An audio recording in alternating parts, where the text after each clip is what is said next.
Hi, I'm Katie Simmonds, Managing Associate at Womble Bond Dickinson. And I'm Rebecca Keating, a barrister at Four Pump Court. And in celebration of Business Women's Day, Womble Bond Dickinson, Four Pump Court, and the Society for Computers of Law have teamed up to introduce you to a group of inspiring women working in law and tech. And over the next couple of weeks, we'll be speaking with women from across the law and tech world who have carved out their careers, covering the private practice, in-house, public sector, and the judiciary. These exceptional women will share their stories, advice, and explore challenges in these bite-sized videos. We do hope you enjoy watching these videos as much as Katie and I enjoy chatting with the speakers. And on that note, we hope you'll also join us on the 22nd of September, which is International Women's Day, when we will speak with Triple Olympian Fran Halsall on the topic of big goal setting, challenge, and ambition. Today, I'm going to be speaking with Zoe Lee, Chief Financial Officer at Stella Omada. Zoe, what advice would you give to women at the start of their careers in tech? Okay, so I guess for me, I was working in financial services for about 10 years before I joined the technology world. And I guess the key thing for me is you can join a technology career at any point. And also, I think a career in technology can take several different directions. You don't necessarily have to be a developer or a super coder or a tester, for example. There's lots of different great opportunities to get involved.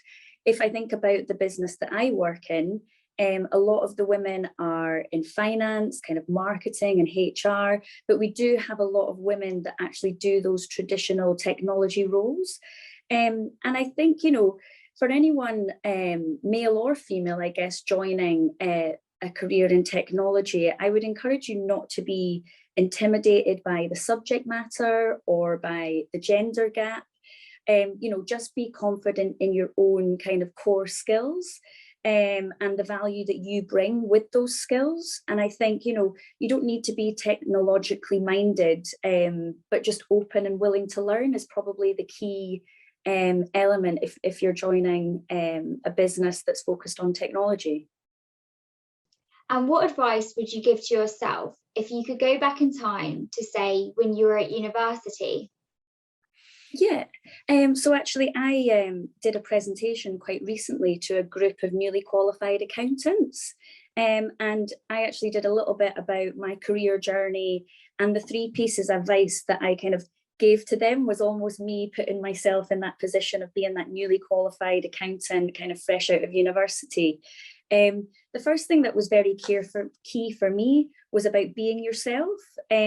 So be authentic, understanding your own strengths and weaknesses, and being prepared, I think, to develop those strengths and address the weaknesses. I think for me, I came to personal development quite late in my career, but I think it had a massive impact once I embraced being myself and kind of working on my strengths and weaknesses.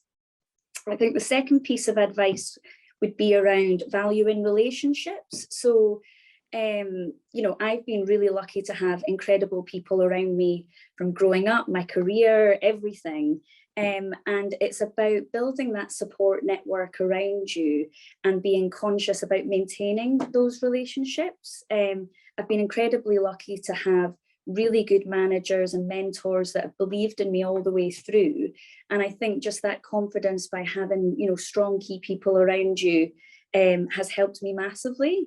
And then I think the last one for me is really about grabbing opportunities. I'm a big kind of advocate for, embracing change and grabbing opportunities.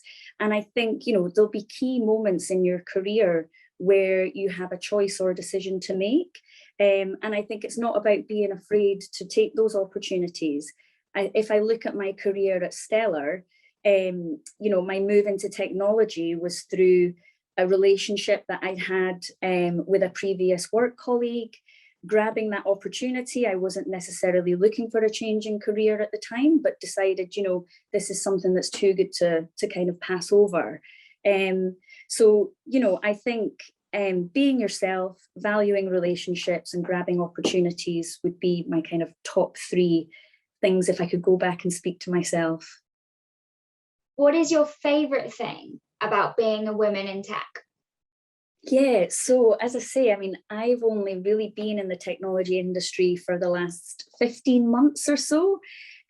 Previous to that, very kind of banking and financial services.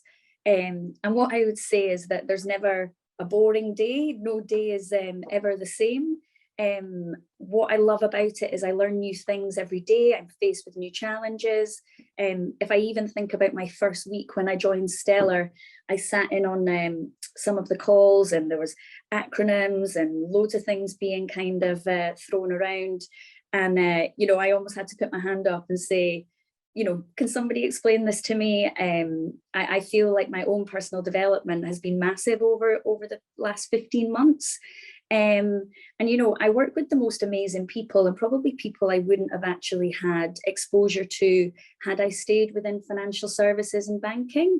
And I think the positive impact of coming in to a technology industry, maybe with different skills, I think I can bring different skills and make a positive impact and add value, and I love that. I love encouraging and empowering other women and people around me. We're actually doing a Stellar Women in Technology event later this year, which is about getting the women together that work within not only Stellar, but some of our other clients and things, and trying to kind of bring forward that women in technology kind of topic that seems to be really relevant right now. And yeah, I just think that actually being someone that's got new experiences, fresh ideas, but willing to get stuck in, I just really enjoy being a part of it. Zoe, what do you feel the differences are between the industry you have moved from and to in terms of the opportunities and career path? Yeah, I mean, I guess, as I've said previously, I had 10 years in financial services and banking. And, that involves working with large corporate organizations with thousands of people, tens of thousands of people. And generally, you can start your career and know what your path is going to be. And to be honest, I was one of those people. I think what I've actually realized moving away from that large corporate to a small technology startup is actually my career path has probably tenfold increased in terms of opportunity. My role might be as a CFO, but given that the startup nature of what I'm working in, I mean, I get dragged into, client conversations, sales, marketing, legals, all the things that you kind of just have to lend your hand to. So I would no way have had that experience staying within a kind of financial services and banking background, because they have their own specialists and department that deal with all of these different things. I think for me, what I've loved about that move and that shift to technology in a startup is the fact that you can roll your sleeves up, you can get involved with anything. The last 15 months for me has been the biggest development opportunity I could have come across.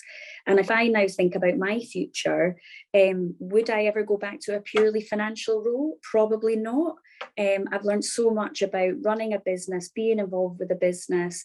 I love the technology industry. I don't see any reason why I would want to leave it. And I think just going back to grabbing opportunities, you just have to, I think, be open to the fact there's other things out there and other things you can do. I very much thought I'm on this career path towards, a senior finance manager working in a bank. Actually, my career's taken a total 180, and I'm now doing something I never thought I would do, but I absolutely love it. Zoe, thanks so much for taking the time to chat today. It was lovely to hear your thoughts.